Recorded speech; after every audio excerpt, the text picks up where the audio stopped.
Dear guests, let us welcome on stage Mrs. Aarti Samani, Product and Marketing Director of iProov, United Kingdom. Mrs. Aarti Samani.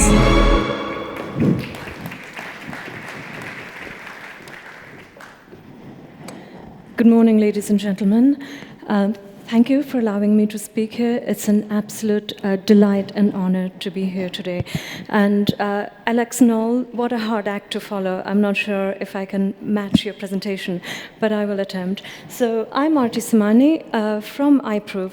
We at iProov do biometric authentication and focus on detecting genuine human presence. What I mean by that, genuine presence is it a real person who is authenticating online? Are they authenticating in real time, right here, right now?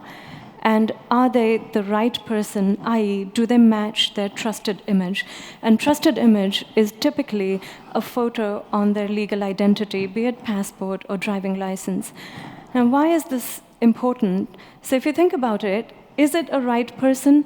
Do they match their legal identity? Yeah, they can, but can that be impersonated? Typically, this impersonation happens in the form of masks or videos or photographs. Are they a real person, i.e., are they alive, are they around? And that, again, can be impersonated with the use of digitally created objects. The question is, are they present here right now? Are they authenticating in real time? All the three together is what assures genuine presence in a digital transaction. So as more and more of our lives happen online, how does the party on the other side of the screen, i.e. the organization, be it a government or a private sector, know that the person who is transacting is a real human person? Now, we use face as the biometric. Face is not a secret. Our faces are very, very public. You go online and you can download multiple images of this face. However, there is only one genuine article that is like this. Everything else is a replica of this face. So this cannot be shared. It's not often that I forget or leave it behind. I cannot lose it. And the only way it can be replicated or duplicated is if it is a material or digitally created object. So there is only one genuine human face that looks like this, and therefore that is the most secure article to authenticate by. So if we solve the presence of detecting a genuine human face, then we have almost solved the problem of security. So iProov is working with a number of governments across Europe, United States, and Asia in various applications of public sector. So be it immigration, visa applications, border control in United States, we are used by the Homeland Security for their trusted travel program. In Asia, we work with some major governments with their national digital identity. So it allows citizens to access public services, allows them to pay their taxes online, etc. So we have a lot of experiences in working with public sector.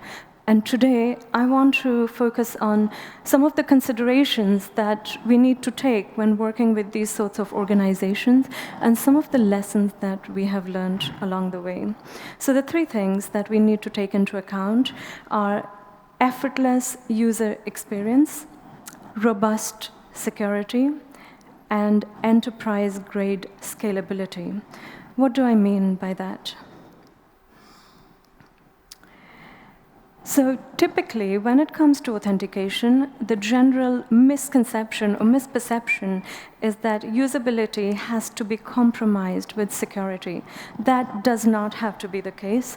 The moment you compromise usability for security, you have eliminated adoption of the solution by half the population.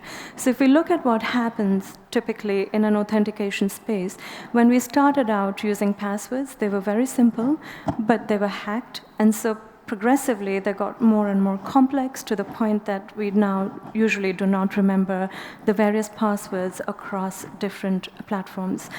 Biometric authentication is heading down the same way. So when it first was introduced to the market, it was literally take a picture, does it match your identity? Yeah, we're done. As it started to get more and more compromised, either with different types of replicas, the authentication process got more and more complex.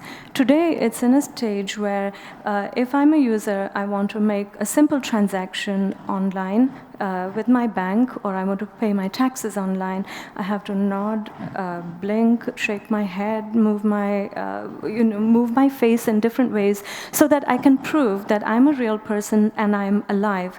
The moment this happens, there is a leak in the usability funnel, and you have lost a whole bunch of people through that. So what you need to create is usable security. That is what drives value in public sector. That is what allows your citizens to adopt the solution. And that's what we do at iProov. So our technology is called Flashmark. We use light from the device which a user possesses, and that light shines on the face. The way it reflects tells you that this is a real human person. The user does not have to do anything. You look at the device looks back at you, and the authentication is done. That's what I mean by usable security. So you have to be passionate about simple user experience when dealing with public sector. And that is made of accessibility, intuitiveness, and fast authentication. So we heard a lot from Alex about accessibility. I cannot stress that enough. The product, the solution has to be accessible by the entire population. That means varied socioeconomic backgrounds, different literacy levels, different linguistic needs, etc. It has to be usable on a device that they possess and use all the time. The moment you introduce a special hardware, they have to go to a place in order to authenticate themselves. Again, you've lost half the population there. So if it is a ubiquitous device, it is accessible regardless of their language, regardless of their reading ability, of their cognitive capabilities, then immediately you have lowered your cost and you have increased adoption. It has to be intuitive. It's so important to have absolutely no instructions on the screen. We think that minimal instructions are fine. People will read and understand that. I cannot stress enough, people do not read instructions. They do not like to read instructions. So it has to be intuitive, otherwise your completion rates are falling. And finally, it has to be quick. Population has lower attention span. We are busy people. We want things to happen very quickly. So if the authentication requires you to do various things, you are creating friction, and therefore you are losing your users. It has to be absolutely secure. So public services, the databases are very vulnerable. They are prone to be hacked. They are prone to be compromised in various ways. So robust security is very, very important. You have to win the trust of your citizens. You have to win the trust of population. What do I mean by that? So like I said, attacks can be material as well as digital. So it's very easy to protect against still photos, masks, still images. PAD, what does it mean? That's a common term utilized in the industry today, and it's called presentation attack detection.